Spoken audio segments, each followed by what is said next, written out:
عبداللہ بن عباس رضی اللہ عنہ کا زمانہ ہے، ایک قافلہ حج کو جا رہا ہے۔ اس وقت کا زمانہ، حج پہ جانے پہ کئی مہینے لگے، کئی مہینوں کے بعد واپسی، قافلہ حج پہ جا رہا ہے۔ اب یہ حج پہ جو جا رہا ہے، حج پہ جانے والا، حج پہ گئے حاجی صاحب، حاجی صاحب، ایک آدمی مر گیا حج کے قافلے کا۔ جب اس کو دفنانے کے لیے قبر تیار ہوئی، قبر میں اتارنے لگے تو قبر میں ایک سانپ بیٹھا ہوا ہے۔ بڑا زور لگایا اس کو بھگانے کی کوشش، وہ سانپ ہل کے نہیں دیتا۔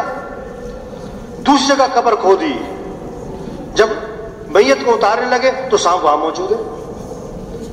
بڑی کوشش کی، بھاگے نہ، ہلتے ہی نہیں۔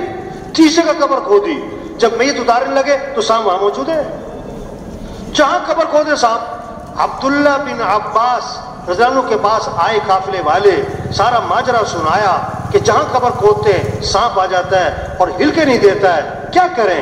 فرمایا یہ اس کا زندگی کا کوئی برا عمل ہے جو دنیا میں ظاہر ہو گیا ہے، عبرت کے لیے اللہ نے ظاہر کر دیا ہے۔ اب دنیا میں جہاں بھی قبر کھودو گے یہ سانپ آ کے رہے گا، تو کیا کرو کہ سانپ کے ساتھ ہی دفنا دو، سانپ کے ساتھ ہی۔ اب سانپ کے ساتھ اس کو دفنا دیا۔ قافلہ حج کا واپس آیا، اس کی بیوی سے پوچھا تمہارا خاوند کیا کرتا تھا؟ اس کے ساتھ یہ ہوا ہے؟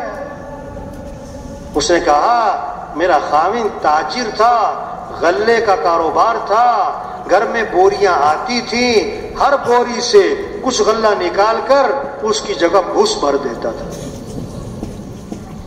یہ اس کا نتیجہ ہے۔